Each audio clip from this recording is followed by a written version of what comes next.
This was one of those games against the Pittsburgh Steelers. I think it's been said that the Steelers have not beaten the Philadelphia Eagles in Philadelphia since like the 50s, since the Pittsburgh Steelers were part of the NFL with the Philadelphia Eagles. They were kind of like in the same conference before the Steelers joined the AFC when the AFL and the NFL merged together. The Steelers haven't beaten the Eagles in Philadelphia since, and my honest to God feeling about this game was I specifically watched the Sunday Night Football game between the Dolphins and the Steelers last week. And the one thing that I came away with that game is that Pickett, I think that's what his name is, the quarterback for the Steelers, he did a lot more than I thought he was going to do. Kenny Pickett. I thought the Dolphins were just going to shut this kid down. And I thought the Dolphins were going to score like 24, 28 points. And I was really surprised that they kept the Steelers in the game so much. I will say this, that game should have been at least 19-10 if the Dolphins had kicked what we would call a pretty much easy chip shot field goal. From like the 20-yard line. That's a kick that most kickers will make. I'm not saying it's easy. I'm just saying that that's what they get paid the big bucks to do. And I thought to myself, maybe we'll struggle against this team. Maybe they might show us that they can come to play. I did know that the Dolphins were down a few defensive back starters. The Eagles were coming in completely healthy. So I thought that, we're either going to completely manhandle them or it's going to be a close game and the Eagles are going to win. And at the beginning of the game, it seemed like it was, the Steelers definitely kept it close. Respect to them, respect to what they were able to do. They kept it close. Now, the game probably should have ended 35-9 with them not scoring a touchdown, but the Eagles did some sort of illegal play with Brandon Graham yelling out the signals during a field goal. They were going for a field goal at the 2-yard line, so it would have been a field goal. They wouldn't have scored a touchdown, and I feel like the game would have been a little bit different. I feel like that penalty made things a little bit more spicy. But you got to give the hats off to Jalen Hurts. You got to give the hats off to AJ Brown. I think that was A.J. Brown's best game ever. I haven't watched all Titans games since 2019, but I can't remember a game where he caught 3 touchdowns. And that was just ridiculous. And that was the first ever game where Jalen Hurts threw 4 touchdowns. I think 1 or 2 times he's thrown 3, but that was ridiculous. And they weren't like red zone touchdowns. We really don't throw the ball that much in the red zone in terms of scoring touchdowns. We like to run the ball a lot more. But, man, like, A.J. Brown was just catching the ball in the air, a lot of jump balls, a lot of maybe it was because he was way taller than the cornerback that was chasing him.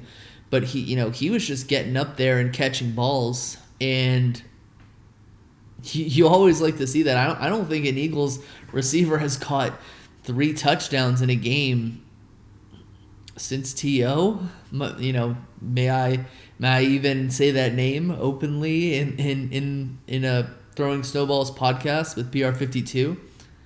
Man, and again, like, this isn't one of those things where I'm overly excited because the Eagles were supposed to beat the Steelers. The Steelers really didn't have a chance against the Eagles. No one was giving them a chance. The Eagles are coming in 6-0. The Steelers were coming in 2-4, 2-5, or something like that.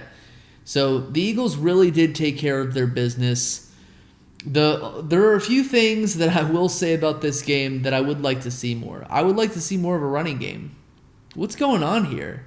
I think Miles Sanders had like 9 rushes in this whole game, and he averaged like 6 yards a carry. That's amazing. And this is not somebody you should be not playing. But what is really surprising me is that the Eagles are winning this game by barely even rushing the ball sometimes. It's a philosophy that I have that the run sets up the play action, but the Eagles, I feel like, have a lot of firepower on offense to the point where if you think you can stop them one way, they're going to find a way to stop you another way. Or if you're causing them to stall out a few times, they'll either outgain you in a game or they'll figure something out and they'll just get you on a final drive to the point where they're going to win. The Eagles haven't been blowing out their opponents this year. I think the most points the Eagles have won by this whole season is by like 18 points, which if you think about it, it is a lot, but it's not a blowout. The Eagles beat the Steelers here by 22 points, which is the most that they've done all season. So, it's impressive to beat bad teams. You want to beat good teams, but you can't control who's on your schedule. And I'm going to talk about that part later. Again, my philosophy is to run the ball. Didn't do that much. And then once Miles Sanders showed that he could run, the game was over, and the Eagles had pulled Jalen Hurts out. And they don't care about it's blatantly obvious that they don't care about statistics. They just care about winning. It's good to see. It's good to see because I don't care about statistics either. I don't care about players of the week. I don't care about Pro Bowls or all pros. That stuff doesn't even matter to me. The other thing that I will like to say is that the defense was playing conservatively again, which I really didn't like to see. It's just something that I look back and I was like, man, we can't sit here and play conservatively against these teams because the short game, it kind of kills us. We're not really getting beat deep this season, but teams are going to find a way to kind of check down against us.